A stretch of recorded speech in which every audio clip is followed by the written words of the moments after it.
భారతదేశంలో భారతదేశంలో తెలంగాణ రాష్ట్రంలో కూడా సరే కోటేశ్వరరావు రైట్ ఒక నిమిషం ప్లీజ్ దయచేసి సో కోటేశ్వరరావు గారు పులి బయటకు వచ్చిందని టీఆర్ఎస్ వాళ్ళు ఆట మొదలైందని కాంగ్రెస్ వాళ్ళు ఈ రెండింటిని ఆపేస్తాము అని బీజేపీ వాళ్ళు ఇలా రాజకీయం మొత్తం వేడెక్కుతోంది. పార్లమెంట్లో ఎలక్షన్స్ వస్తున్న కొద్దీ ఈ విమర్శలు ప్రతి విమర్శలు ఇంకా ఎక్కువ అవుతున్నాయి. సో మొత్తం మీద నిన్న వెంకటరెడ్డి గారు మన రేవంత్ రెడ్డి గారు అలాగే బట్టి విక్రమార్క గారు వీళ్ళందరూ కూడా కాంగ్రెస్ నాయకులు ఈవెన్ వెంకటరెడ్డి గారు కూడా అందరూ మాట్లాడారు. బీఆర్ఎస్ పార్టీని ఆ పార్టీ నాయకుల్ని విమర్శించిన తీరు అలాగే కేటీఆర్ గారు కాంగ్రెస్ పార్టీని విమర్శించిన తీరు ఇవన్నీ కూడా ఓవరాల్గా ఎలా అనిపిస్తుంది? మీ విశ్లేషణ ఎలా ఉంది దీని మీద?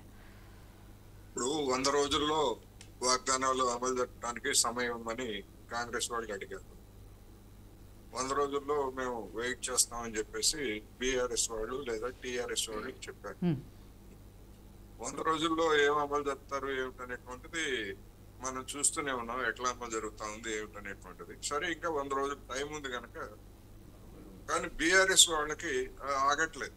ఎందుకంటే 100 రోజుల దాకా ఆగేదే ఎట్లయితే లోక్సభ ఎన్నికలు వస్తాయి. లోక్సభ ఎన్నికల నాటికి వచ్చేసరికి అసలు ఏమి వాయిస్ లేకుండా పోతుందని ముందే మొదలు పెట్టారు. ఈ ధోరణి చూస్తా ఉంటే కేసీఆర్ ని చార్లెస్ శోభరాజ్ అంటే ఒక అంతర్జాతీయ మోసగాడు, నేరగాడు అని తెలుసు. అటువంటి వ్యక్తితోటి కేసీఆర్ ని రేవంత్ రెడ్డి గారు పోల్చడం అంటే రాబోయేటువంటి రోజుల్లో మరొక ఆంధ్రప్రదేశ్ గా, అంటే బూతులు తిట్టుకోవడానికి అవాంఛనీయమైనటువంటి భాషని ఉపయోగించడానికి అటు ఇటు రెండు పార్టీలు కూడా సిద్ధం అవుతున్నాయనేటువంటిది ఇది ఒక సూచన. అందువల్ల ఇప్పటి వరకు ఆంధ్రప్రదేశ్ రాజకీయాల నాయకుల్లో అక్కడ అధికార ప్రతిపక్షాలకు చెందినటువంటి వాళ్ళని ఇదేం భాష బాబు అని చెప్పేసి జనం సిగ్గుతో తల వంచుకుంటున్నటువంటి పరిస్థితి ఉంటే, ఇప్పుడు వీళ్ళకంటే వాళ్లే బెటరు ఏమన్నా అనిపిస్తారా తెలంగాణలో ఉన్నటువంటి కాంగ్రెస్ బీఆర్ఎస్ నాయకులు అనేది అనుమానంగా ఉంది. సరే, బీజేపీ నాయకులు కూడా వాళ్ళ నోరు కూడా తక్కువేం కాదు. చూసాం మనం, బండి సంజయ్ గారు ఎట్లా వ్యవహరించారో వాళ్ళ నోరు కూడా తక్కువేం కాదు. వాళ్ళు కూడా డెఫినెట్ గా, ఎందుకంటే నోరేసుకొని ప్రచారం చేయడంలో వాళ్ళకు మించినటువంటి వాళ్ళు ఎవరు లేరు కనుక వాళ్ళు కూడా ఏ రూపంలో వస్తారు ఏమిటనేటువంటిది చూడాలి.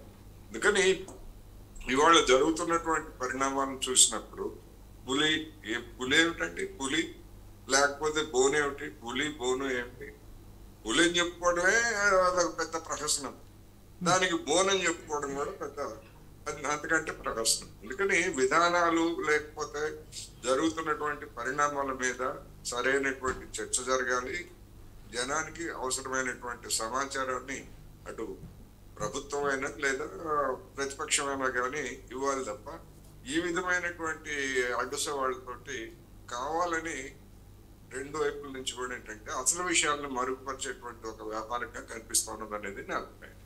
అందువల్ల ఇలాంటి ఇది రాబోయే రోజుల్లో, అంటే లోక్సభ ఎన్నికల దగ్గర పడుతున్న కొద్దీ జనాన్ని ఆకర్షించడానికి, ఓటర్లను ఆకర్షించడానికి లేదా కార్యకర్తలకి కిక్ ఎక్కించడానికి ఈ విధమైనటువంటి పదజాలాన్ని చేయడం ద్వారా అసలు విషయాన్ని మరుగుపరుస్తారు అనేటువంటిది మనకు స్పష్టంగా కనిపిస్తా ఉంది.